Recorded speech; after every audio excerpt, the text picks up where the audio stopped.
बिस्मिल्लाहिर्रहमानिर्रहीम। अस्सलाम वालेकुम students, welcome to my channel ready to math study. Students, पिछली क्लास में हमने chapter number 2 matrices and determinants उसके एक्सरसाइज 2.5 कंप्लीट की थी। आज की क्लास में हम इसकी एक्सरसाइज 2.6 का क्वेश्चन नंबर 1 और उसका पार्ट 1 सॉल्व करेंगे। क्वेश्चन मैंने कॉपी कर लिया। क्वेश्चन आपके पास, solve the following homogeneous system of linear equations for non trivial solutions if possible. आपको जो है होमोजेनियस लीनियर इक्वेशंस को सॉल्व करना है अगर उनका सोल्यूशन जो है वो नॉन ट्रिवियल सोल्यूशन अगर उनका पॉसिबल है तो स्टार्ट करते हैं। इसका फर्स्ट पार्ट मैंने कॉपी कर लिया। तो सबसे पहले हम अपने सिस्टम को जो है वो चेंज करते हैं। इसके लिए हम लिख लेते हैं वी चेंज द अबव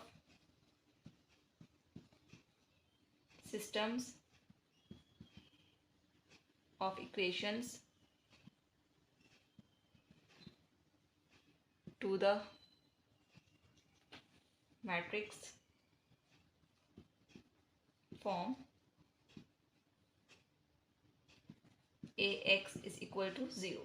तो हम हमारे पास जो सिस्टम ऑफ इक्वेशन है हम उसको मैट्रिक्स फॉर्म यानी ax इज इक्वल टू 0 में जो है वो चेंज कर रहे हैं। तो स्टार्ट कर रहे हैं। इसके लिए हम ए मैट्रिक्स बना लेते हैं। ए मैट्रिक्स का मतलब है हमारे पास ये एक्स वाई जेड इन वेरिएबल्स के जो कॉफिशिएंट है उनको हम लिख लेते हैं।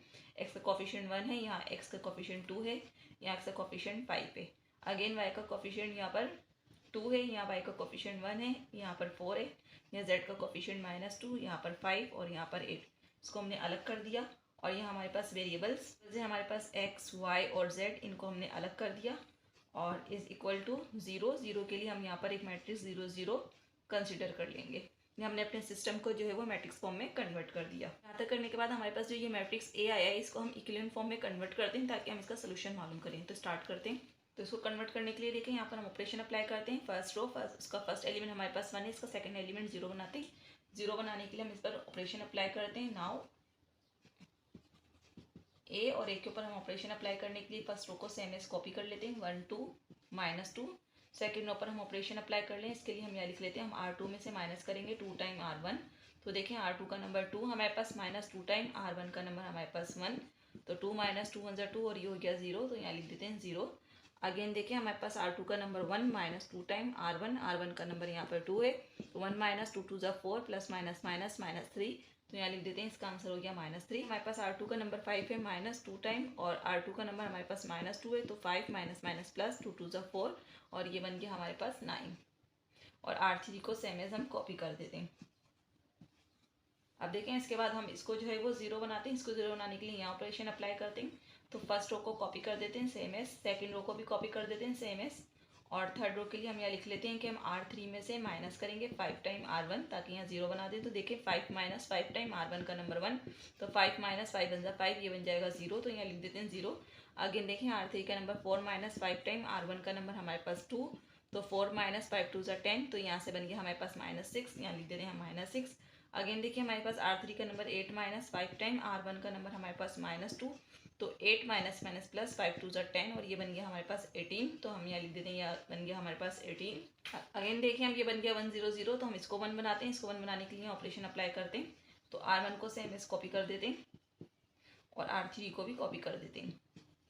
और R2 के लिए हम यहाँ लिख लेते हैं हम R2 को डिवाइड करवाएंगे, डिवाइडेड बाय -3। तो देखें 0 को -3 से डिवाइड करेंगे तो 0, -3 को -3 से डिवाइड करेंगे तो 1 और 9 को जब -3 से डिवाइड करेंगे तो ये बन जाएगा -3। ये आंसर आ गया हमारे पास -3।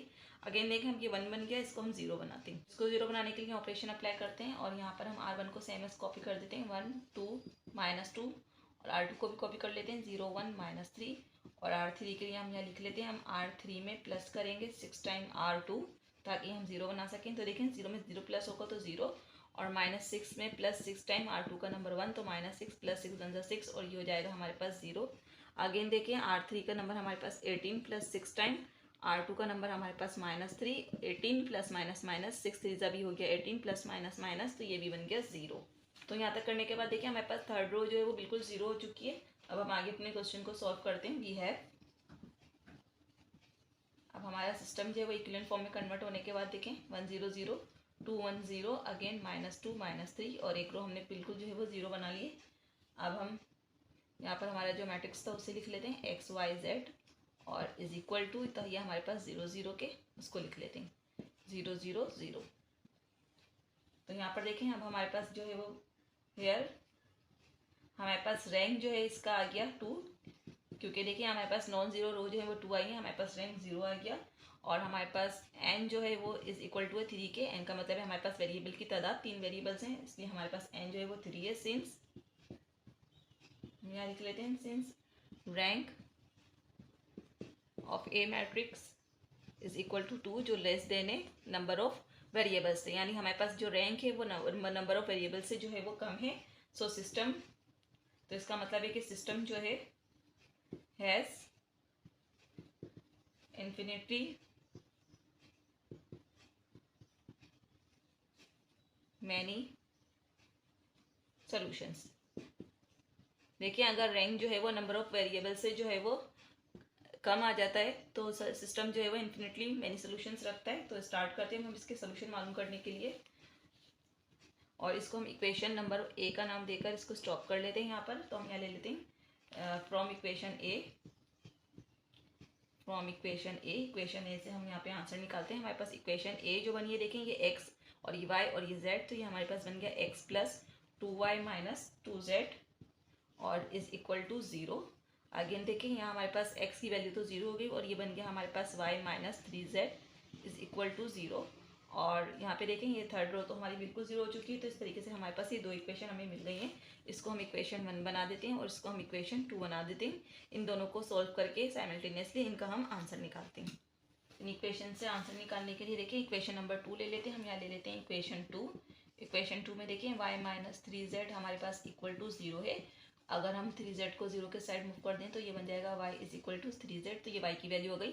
y की वैल्यू को इक्वेशन 1 में पुट करते हैं, लिख देते हैं put this value in equation 1 में पुट करते हैं। तो x plus 2y minus 2z is equal to 0। तो देखें x प्लस 2 और y की जगह हम 3z यहाँ पुट कर देते हैं और माइनस 2z और इज इक्वल टू 0। तो देखें x प्लस 2 3 6z और minus 2z is equal to 0 और x और प्लस माइनस माइनस तो प्लस का 4z बचा और इज इक्वल टू हो गया 0। तो देखें हमारे पास बन गया x is equal to minus 4z। तो यहाँ से देखें हमारे पास x का आंसर भी आ गया, x is equal to minus 4z, और यहाँ से हमारे पास y का आंसर आ गया, y is equal to 3z।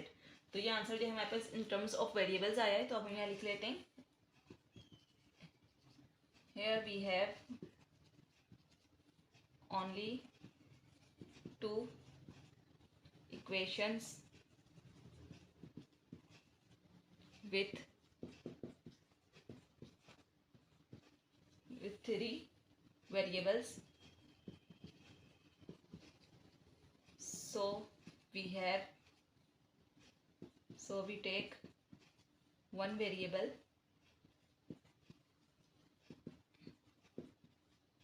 as a free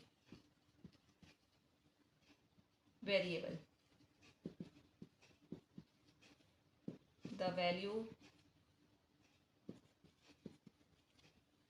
of free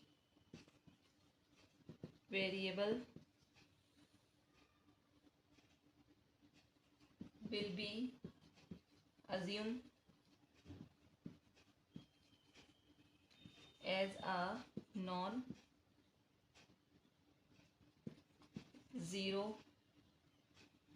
real number। तो देखिए यहाँ जो मैंने लाइन लिखी है इसका मतलब मैं आपको समझाती हूँ। हमारे पास जो वेरिएबल की तादाद है वो 3 है और हमारे पास नंबर ऑफ इक्वेशन जो है वो 2 है। तो जब भी स्टूडेंट्स हमारे पास नंबर ऑफ इक्वेशन जो है नंबर ऑफ वेरिएबल से कम होती हैं तो उसका सोल्यूशन जो है वो हमारे पास वो उसके लिए हमें अज्यूम करना पड़ता है, क्योंकि हमेशा जब भी हमें कोई अननोन मालूम करने होते हैं तो नंबर ऑफ वेरिएबल्स जो है वो हमेशा कम होने चाहिए और नंबर ऑफ इक्वेशन ज़्यादा होनी चाहिए। लेकिन यहाँ हमारे पास नंबर ऑफ इक्वेशन कम है और नंबर ऑफ वेरिएबल्स ज़्यादा हैं, तो इसलिए हमारे पास जो वेरिएबल में आंसर आ रहा है वो जेड की फॉर्म में आ रहा है। उसके लिए हम उसको एक रियल नंबर की इक्वल सपोज कर लेंगे। तो उसके लिए हम यहाँ लिख लेते हैं वी कंसीडर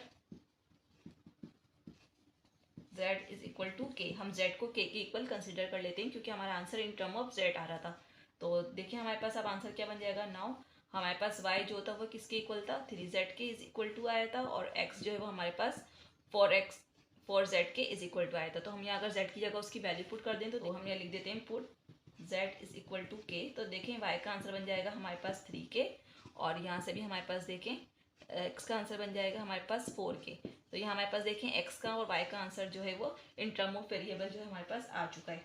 और k को जो है हमें not equal to zero consider करना होता है, यानी k की वैल्यू हम कुछ भी सपोज कर सकते हैं लेकिन हम उसको जीरो के इक्वल सपोज नहीं करेंगे। तो इस तरीके से हमारे पास देखें दोनों आंसर आ गए, x का आंसर भी आ गया और y का आंसर भी आ गया। तो अब देखें k की जगह हम कोई भी वैल्यू पुट कर दें, अगर 1 पुट कर दें तो हमें y और x का आंसर मिल जाएगा।